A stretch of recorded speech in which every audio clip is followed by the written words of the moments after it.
हमारे ऊपर प्रभु की कृपा है, ये हम कैसे पहचाने? ये 8 लक्षण प्रकट होने लगते हैं जिसके ऊपर प्रभु की कृपा होती है। हमारे ऊपर प्रभु की कृपा है, ये हम कैसे पहचाने? तो ये 8 लक्षण प्रकट होने लगते हैं जिस पर हरिजू की प्रियाजू की कृपा है। पहला, घोर अपराध करने वाले के प्रति भी दया की भावना, शांति पहला लक्षण है। भाव में भी पहले शांत भाव है। हमारे ऊपर श्री हरिजू की कृपा है, इसकी पहचान ये 8 लक्षण।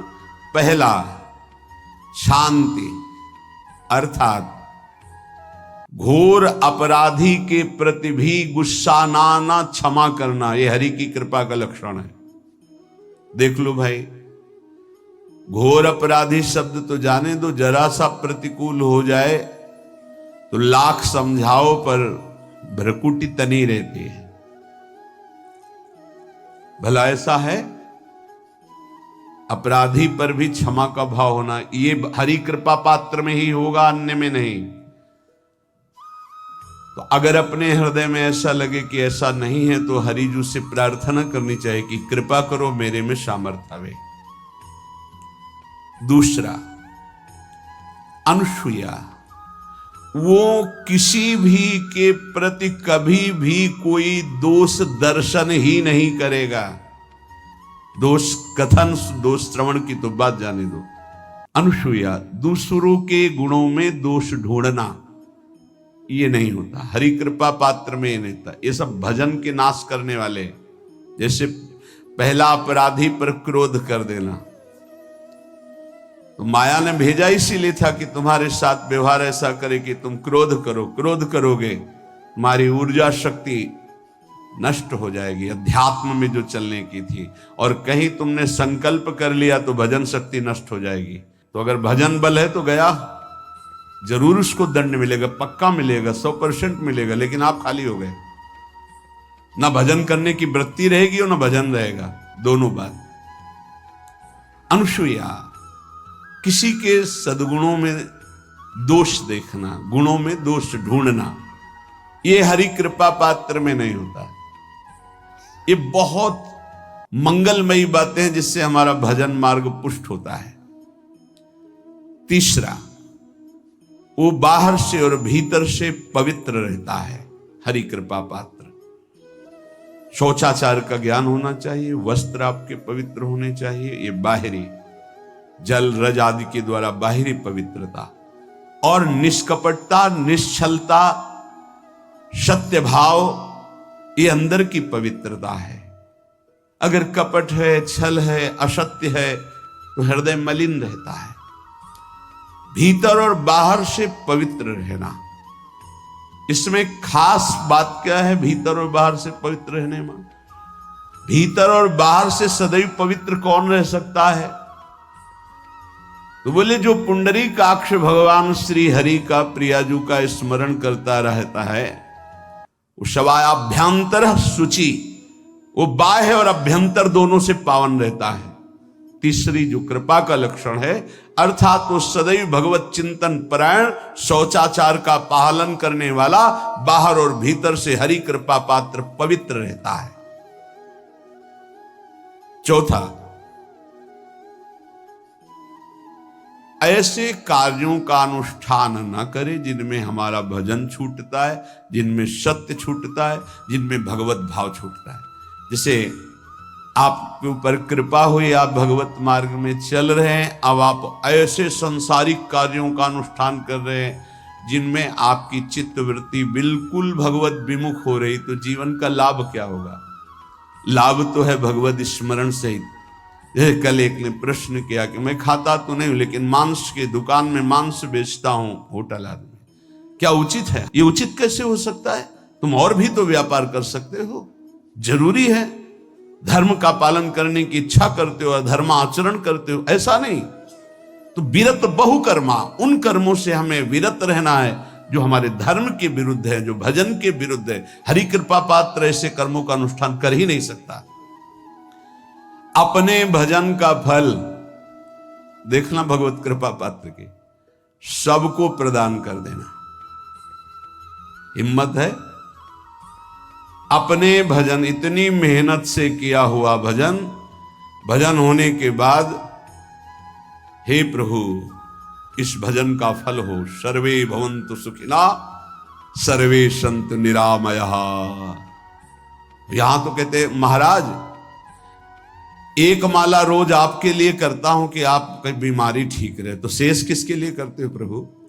शेष क्या? अगर इष्ट और गुरु के लिए तुम्हारा है कि एक माला करते तो फिर इतनी माला करते तो हमें क्या होगा? सब आपको दे देंगे तो हमें क्या होगा? तभी भजन का रहस्य नहीं जाना। छठवां, अपने भजन से अपने लिए कुछ भी ना चाहना, और दूसरों की तो बात जाने दो, दूसरों से कुछ ना चाहना ये तो ठीक है, अपने भजन से अपने लिए कुछ ना चाहना है हिम्मत। देखो ये हरि कृपा पात्र में हिम्मत होती है। अपना भजन अपने प्रयोग में ना लाना, इसका भी आंतरिक रहस्य है। अपने प्रयोग में आप शरीर को लेकर के बोलेंगे, अगर स्वरूप को लेकर तो प्रयोग की कोई वहां जरूरत ही नहीं, स्वरूप पूर्ण काम है, वहां कोई अभाव नहीं। जब आप कोई भाव अपने लिए करेंगे तो देह भाव होगा, देह भाव से किसी विषय की मांग होगी। विषय पूर्ति भजन का फल नहीं होता, भजन का फल होता विषय निवृत्ति। बहुत जोर की बात है, कैसे समझ में? अपने भजन का भी फल अपने लिए नहीं, दूसरों से कुछ चाह रखना तो बात ही जाने दो, भजन से भी कोई अन्य सुख की चाह नहीं हुई। क्या चाहिए? भजन ही बनता रहे, भजन का फल भजन बनता रहे, खूब निरंतर जप करते रहे। सातवां, किसी भी मान सम्मान कीर्ति पद प्रतिष्ठा के मिलने पर हृदय का असंतुष्ट हो जाना, यह हरि कृपा पात्र का लक्षण होता है। प्रणाम नमस्कार जय हो तो हृदय में असंतुष्ट हो जाना चाहिए। कोई किंचन मात्र अभिमान न उदय हो जाए। प्रभु बचाओ, ये माया की चकाचौंध से बचा लो नाथ। कौन सा अपराध बन गया कि आपकी जय की जगह यहां हमको ऐसा सुनना पड़े। मान प्रतिष्ठा कीर्ति जिसके लिए बड़े बड़े लालायित रहते, हरि कृपा पात्र को विष की तरह चुभती है। और आठवां,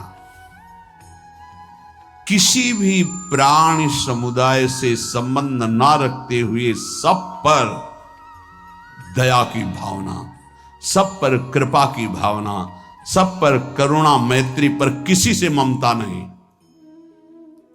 ये सूत्र बहुत व्यवहार में प्रयोग करने योग्य है।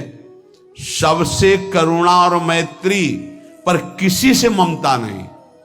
करुणा तो करी भरत जी ने, मैत्री भी की मृग से, पर ममता रहित नहीं रहे। ममता कर ली तो अगला जन्म हिरण का हो गया। ममता नहीं रखनी। निर्ममो निरहंकारा, करुणा मैत्री तो करनी है, जैसे इसमें आदेश है, गीता में जी आदेश है, अद्वेष्टा सर्वभूतानां मैत्रः करुणैव च, पर निर्ममो निरहंकारा, ये साधक की चतुरता है। प्राणी मात्र पर दया कृपा करुणा मैत्री, पर ममता नहीं। ममता किसी से, और यहां करुणा मैत्री ये तो गायब हो गई, केवल ममता रह गई है।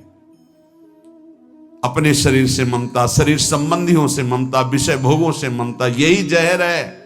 संबंध में ये ममता ही जहर है, विचारों में अहंकार जहर है, कर्मों में ये आसक्ति जहर है।